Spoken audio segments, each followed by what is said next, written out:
ജാഹിലിയത്തിൽ തന്നെ ഖുസ് ഇബ്നു സാഇദ അൽ ഇയാദി, സെയ്ദ് ഇബ്നു അംർ ഇബ്നു നുഫൈൽ, വറഖത്ത് ഇബ്നു നൗഫൽ, ഇങ്ങനെ തുടങ്ങി അൽ ഹുനഫ എന്ന പേരിൽ വിശ്രുതരായ പലരും ഉണ്ടായിരുന്നു.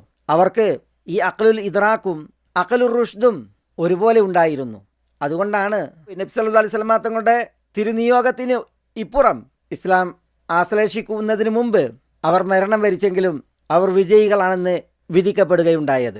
ഭൗതികമായ വിഷയങ്ങളിലും വിഭവങ്ങളിലും പലപ്പോഴും നന്നായി ബുദ്ധി ഉപയോഗിക്കാൻ അറിഞ്ഞിരുന്ന ഇവർ മതവിഷയങ്ങളിലും പാരത്രിക മോക്ഷത്തിൻ്റെ വിഷയത്തിലും ബുദ്ധി ഒട്ടുമില്ലാത്തവരെ പോലെയായിരുന്നു വർത്തിച്ചിരുന്നത്. വിശ്വാസകാര്യങ്ങളിലും പെരുമാറ്റങ്ങളിലും കർമ്മങ്ങളിലുമൊക്കെ അത് അവരിൽ നന്നായി നിഴലിച്ചിരുന്നു. ഒട്ടും മാർഗദർശികൾ അല്ല എന്ന നിലയിലായിരുന്നു ഈ വിഷയത്തിൽ അവരുടെയൊക്കെ പെരുമാറ്റം. അതുകൊണ്ടാണ് അല്ലാഹു സുബ്ഹാനഹു വ തആല അവലൗ കാന ആബാഉഹും ലാ യഖിലൂന ശൈഅൻ വലാ യഹ്തദൂൻ എന്ന് തീർത്ത് മുറിച്ച് അവരെക്കുറിച്ച് വിശേഷിപ്പിച്ചത്.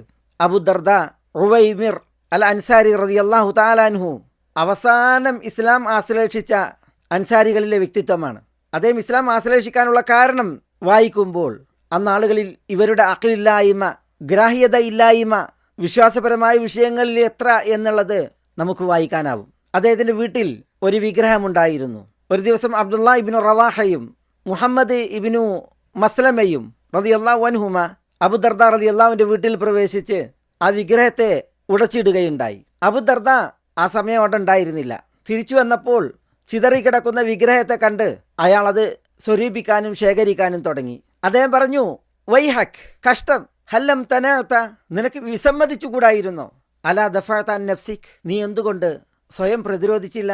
അബൂദർദ ഇത് പറയുമ്പോൾ ഭാര്യ ഉമ്മുദർദ പറഞ്ഞു, ലൗകാന യൻഫഉ യദ്ഫഉ അൻ അഹദിൻ ദഫഅ അൻ നഫ്സിഹി, ആരെയെങ്കിലും ചെറുക്കാനും തടുക്കാനും ഇതിന് കഴിയുമായിരുന്നുവെങ്കിൽ സ്വന്തത്തെ ചെറുക്കുമായിരുന്നു, തടുക്കുമായിരുന്നു.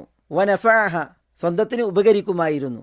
ഉമ്മുദർദാന്റെ ഈ അനുബന്ധം കേട്ടതോടുകൂടി അബൂദർദ പറഞ്ഞു, അഇദ്ദി ലി മാഅൻ ഫിൽ മുഗ്തസൽ, കുളിക്കാനുള്ള വെള്ളം വെക്കാൻ പറഞ്ഞു. അങ്ങനെ അബൂദർദ കുളിച്ച് തൻ്റെ ഉടയടകൾ ധരിച്ച് തിരുസവിധത്തിലേക്ക് വരികയാണ്.